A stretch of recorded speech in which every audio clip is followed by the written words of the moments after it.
Hey guys, this is Pinkie Pie, and I am ready to start on the third chapter of the current fanfiction I'm reading, Pinkie Pie, Psychologest. This chapter is called Funneling Feelings and Fetishes to a Fundamental Fathoming. The author, as always, is MasterWeaver. I'm a little disappointed to tell you guys that this is the final chapter that is actually out right now. I don't know if MasterWeaver is still making these. It says that he is, or she. But I guess we'll just find out, and if not, after this, I'm probably just going to be doing stuff that you guys have been requesting, so you can send me some more requests. I'll look into it. And let's get to it. Her mare friend had been sleeping on the couch for the past week. She didn't understand why, really. It wasn't like she'd issued an ultimatum or anything. She'd just been upset about it. And then her mare friend had coldly announced she'd be sleeping on the couch until she'd come to her senses, and things were tense. Flowers, apologies, serenading. Through all of it, the object of her affection wouldn't come back to bed until she understood what was going on. Except she did understand. She knew what had happened. She knew how the other mare felt. Why couldn't that tease see it? Maybe today would be different, she thought, as she descended to hear her better half humming. Hey, the mare had made her breakfast. Shouldn't she be the one making breakfast? She was the one in the wrong. They both knew it. Still, food was food. So she sat down, hoping to engage her mare friend in conversation. And then she realized there was only one place, and threw up her hooves in frustration. Oh, come on, Bonbon! I said I was sorry, like a lot of times! The cream mare gave her an evil smile. Eat up, dearie. You have a big day ahead of you. Lyra carefully prodded the pancakes with her fork, knowing that this was another way of beating her up. Hey, do you want some of this? What, do you think it's bad? A melodramatic pout. No, I just want to share its wonder with one of the best ponies in the world. Her ears caught up with her head. And what do you mean I have a big day ahead of me? It's a surprise. Seriously, though, if I come back in this kitchen and there's a scrap of food left on that plate... The confectionist pointed a hoof from her eyes to the musician's heart. I'm headed for the shower. Won't be long. Watching her flank disappear with a grumble, Lyra picked up the fork and knife and cut into the flapjacks.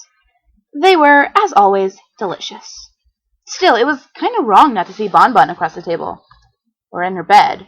Or anywhere with her, really. She had made a point of purposefully remaining in sight, but not in reach. Why in Tartarus did she love that mare? After she finished the pancakes and pointedly scrubbed the plate and stuck it in the drying rack, Lyra Heartstrings headed up to the bedroom. She was tempted to use the key above the bathroom door and walk in on Bonbon sopping wet, but a memory of when that last happened stopped her. Instead, she just pulled out her lyre and began tuning the strings. Eventually, Bonbon stepped out, wrapped in a towel. Oh, did you finish eating? Yeah, and I cleaned up after myself, thank you. For some reason, Bonbon frowned. What a good little puppy. How's Alir? Oh, she's still going strong. The unicorn put away her tools, strumming the strings experimentally. Could use some polish on the wood, but she sounds fine to me. Not like that time in Canterlot. Her mare friend tilted her head. What time in Canterlot? It's a long and sordid story, Bonbon. I have no wish to discuss it. Fine, keep your secrets. There was a knock on the front door. Lyra started. What? Who could that be? Probably your surprise. After ensuring that she was indeed dry, the cream mare dumped her towels in the laundry basket. The musician glared at her, confused. Wait, aren't you going to get that? Nope, it's your surprise, not mine. Bonbon lounged on the bed. Lyra gave her a suspicious look, walking to the bedroom window. She leaned out and looked down at the front porch. Hiya! Pinkie waved up at the unicorn with a plunger-covered hoof. She was wearing glasses and her winter wrap-up vest for reasons Lyra couldn't fathom. Your local psychologist got called in to poke your brain! After a few minutes, the unicorn announced in an absolutely deadpan voice. Bonbon, I'm leaving you. Ew, you'll come crawling back. Her mare friend plucked her saddlebags from their resting place and put them on. Well, I'm off to work. Have fun with Pinkie Pie. Humming a tune, she waltzed out of the bedroom. Lyra glanced back at her, then turned to the window, coming face to face with a cheerful pink smile. God, Pinkie! Why are you climbing the wall? This is part of my cardio routine. You have a cardio routine? Yep. How else do you think I work off all that energy I get from eating large amounts of sugar on a daily basis, The baker leaned in, glancing around. Wow, nice place you got here. Thanks. Lyra considered asking Pinkie to leave before remembering that Bonbon had arranged this. Which probably meant it wasn't happening anytime soon. So, Pinkie, You said you're here to poke my brain? Well, I'm not really, because cutting open your head would kill you. But I am going to use my brain to figure out how your brain works, and I guess that'll help to work for you better, because I guess a better way of saying it is I'm going to be training your brain with my brain, kind of like Rainbow Dash trained for those Pegasi, that tornado thing, even though she didn't actually train Fluttershy. Pinkie clambered into the room, haphazardly kicking her plungers off into the corner. Look, what happened is I overindulged in a fetish that Bonbon's tired of, okay? I know what I did wrong. I'm sorry for what I did wrong, and it won't happen again. The musician turned away. There, problem solved. We're done. Let's move on. Oh, no. No. If all problems were solved that easy, I wouldn't have a job. Really? Lyra rolled her eyes skyward. We're going to do this. Really? Pinkie sat on the bed and pulled out a notebook. Now, Miss Heartstrings, tell me about your mother. You know what? Fine. I'll play along. Lyra turned back to the baker. My mother was an earth pony living in Canterlot with almost my exact same colors who bought a fake horn after I was born so I wouldn't feel like a freak in my own home. One day it fell off, and I was traumatized. Since then, I've descended into necrophilia, anorexia, and sociopathy. The end. After a moment, Pinkie lowered her glasses. You're not taking this very seriously, are you? Hey, no. What's your special talent? Random question, but okay. Harmonics. Really? Lyra backed up uncomfortably. Oh, why are you smiling like that? No reason. No reason at all. Pinkie scribbled down something on her pad, then tore it out and placed it in front of her. Hey, can you play this tune? Yes. It was a really simple tune, 3 notes and a repeat, then a descending triplicate of hill pitches. I think most musicians could play this. The baker grabbed her lyre and pushed it over to her. Prove it! What? Play the song! I want to hear it! Lyra raised an eyebrow. Right now? Yep, right now! Alright, fine. The unicorn strummed her lyre. It is kind of pretty. What's this tune called? The Song of Time! Pinkie was grinning and holding onto the instrument. The Song of... Belatedly, Lyra realized her own horn was glowing. Oh, horse!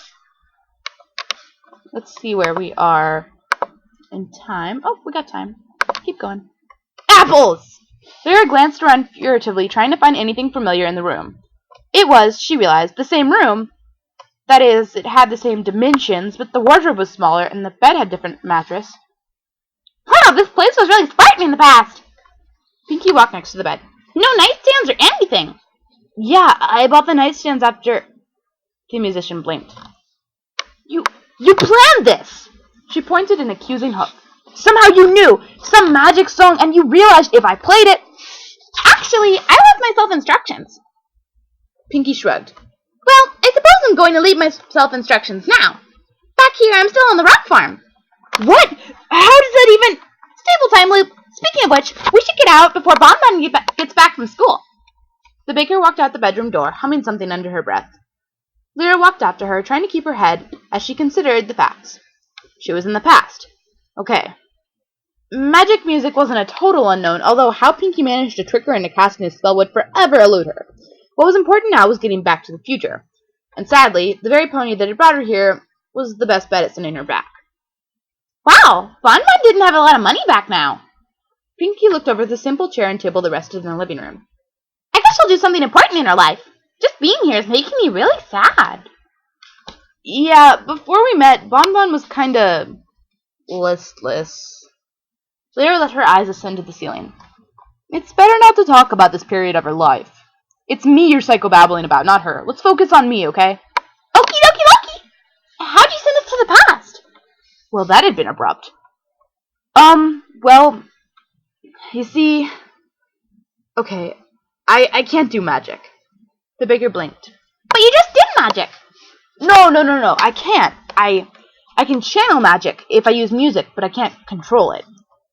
The musician glowered at her, which means that when I played your little Song of Time, my magic cast itself into a time travel spell, and I still don't know how you knew that song! Like I said, I told myself! That doesn't make sense! How in the heck could you tell yourself something you never learned? Pinkie grinned mischievously. I thought we agreed to focus on you, Miss Heartstrings. But... The pink pony gently took hold of the sputtering unicorn and led her out the door. It looks like you could use a little relaxation. I think there's some show foals are putting on, but it should be pretty entertaining and sparkly. Lyra had to grudgingly admit the show had been entertaining and sparkly. Yes, it was a nonsensical show about dancing muffins or something, but the dancers were really good for a Slipshod Foals production, and seeing a little cheerily on stage had been rather eerie. Pinkie seemed to enjoy it, though, especially as all the foals who helped came on stage for final bow. Oh my gosh, look at Ray, he's adorable! And then, after the show, they'd gone for smoothies. So, Lyra, tell me about this fetish that's been going on between you and Bon Bon. The unicorn smacked her head on the table. Oh, not this again. I got hired to help you, and I'm not letting you go until I got hired to help you, and I'm not telling you how to get back until I have. Lyra sighed. Okay.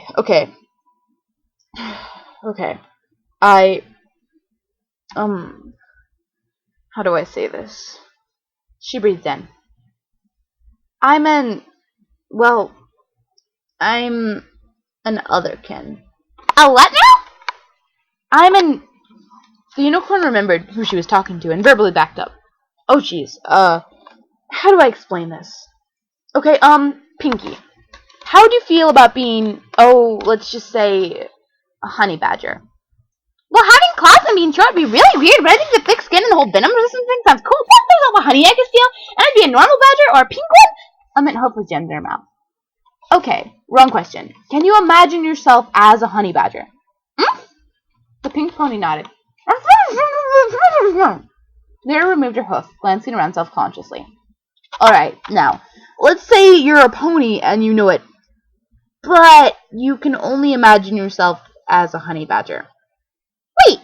Pinkie leaned in, peering over her glasses. Are you saying you're a honey badger? What?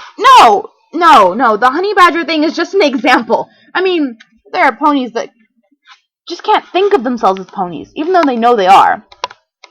Oh! The baker tapped her hooves on the table. Okay, I see how that could work. And you're one of those ponies? Yeah. The unicorn buried her face in her hooves. I'm one of those ponies. Pinkie slurped her smoothie thoughtfully. After a moment, she put the drink down. Well, I don't think that's what Bon Bon hired me about.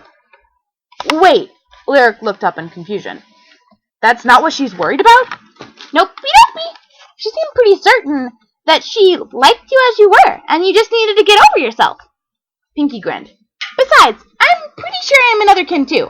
Or was, anyway. I used to be a Pegasus, but then I took an arrow to the wing. The musician stared at her, jaw gaping. I do have one teensy tiny question, though.